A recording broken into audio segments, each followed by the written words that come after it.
નમસ્કાર દર્શક મિત્રો, આરકે ન્યૂઝ ચેનલમાં આપ સૌનું હાર્દિક સ્વાગત છે।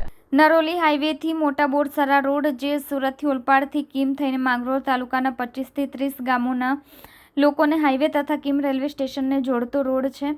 આ રોડ મોસાલીથી જંખવાવને જોડતા માર્ગ છે। છેલ્લા 6 મહિનાથી મરણ પથારીએ પડેલ હોય તેમ છતાં આ રોડની કામગીરી કરનાર એજન્સીએ આ રોડની આજ દિન સુધી કોઈ પણ કામગીરી કે મરામત સારી રીતે કરી નથી, જેના કારણે આ રોડ રોજિંદા રાહદારીઓ માટે જીવનું જોખમ બનેલ હોય અને આ રોડ પર જ્યારે હાઈવે નંબર 48 પર અકસ્માત થાય ત્યારે આ રોડ પરથી નાના મોટા અનેક વાહનો પસાર થાય છે। આ રોડ પરથી 40 ટન કેપેસિટીવાળા ભારે વાહનો પણ અવરજવર કરતા હોય છે। રોડ બનાવવા માટે અનેકવાર રજૂઆત કરી હોવા છતાં તંત્ર કોઈ કામગીરી હાથ ધરવામાં રસ દાખવતી નથી। કોઈનું જીવન જોખમાય એ પહેલા એજન્સી તથા સુરત જિલ્લા પંચાયત માર્ગ મકાન વિભાગ વહેલા તે પહેલાં રોડની કામગીરી યુદ્ધના ધોરણે કરી આપે એવી આજુબાજુના ગામના રહીશોની માંગણી છે, જેની આપ સાહેબને નમ્ર અપીલ છે।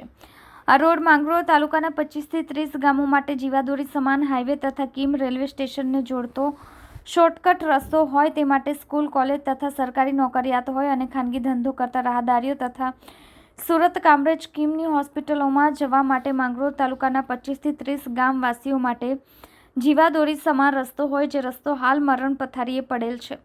આ માટે આ રોડ સુરત જિલ્લા પંચાયત માર્ગ મકાન વિભાગ એજન્સી પાસે વહેલી તકે કામગીરી કરાવી આપવા માંગ ઉઠેલ છે અને આ રોડ પર ગેરકાયદેસર ભારે વાહનો, જેમાં 45 થી 50 ટન જેટલો અને અનલોડ માલ ભરીને 24 કલાક ઓવરસ્પીડ ચલાવી સરકારી પબ્લિક પ્રોપર્ટી તથા રાહદારીઓ માટે જીવનો જોખમ બનેલ હોય, જેથી કરીને સુરત જિલ્લા પોલીસ તથા કલેક્ટર સાહેબ અને માંગરોળ તાલુકાના મામલતદાર સાહેબ કાયદાકીય કામગીરી કરી ભારે વાહનોને મોસાલી ચોકડીથી નાની નરોલી થઈ કીમ 4 રસ્તા તરફના રૂટ પર પાર કરવા માટે માંગ ઉઠેલ છે। આ કામગીરીને કોઈ એક્સિડન્ટનો બનાવ બને તે પહેલાં બંધ કરાવી આપવા માટે આપ સાહેબને અપીલ છે। મહેરબાની કરીને આ રોડની કામગીરી તથા ભારે વાહનોને બંધ કરાવવા માટે તંત્રને પણ અપીલ છે। આ રોડની કામગીરી ન કરશે તો સૂત્રો દ્વારા જાણવા મુજબ માંગરોળ તાલુકાના ગામવાસીઓ આંદોલન માટે પગલાં લેવા મજબૂર બનશે, તો એમાં કોઈ નુકસાન થાય તો તે પ્રકારની જવાબદારી તંત્રની રહેશે, એવું સૂત્રો દ્વારા જાણવા મળ્યું છે। જે આપનું નામ? મારું નામ હૈદર અહમદ છે। હું અથોડાનો રહેવાસી છું અને આ રોડ મેટર જે છે તે વેલાજાથી લઈ મોટા બોરસરા સુધી આ રોડ લાગે છે અને રોડ એન્ડ મકાન ખાતા સુરત જિલ્લા પંચાયતની કામગીરીમાં આવે છે અને આ જે તે એજન્સીને રોડનું કામ આપેલું રોડ પહોળો થયો એ પછી રોડની કામગીરી સારા પદ્ધતિથી નથી થઈ, એ તમે જોઈ શકો છો।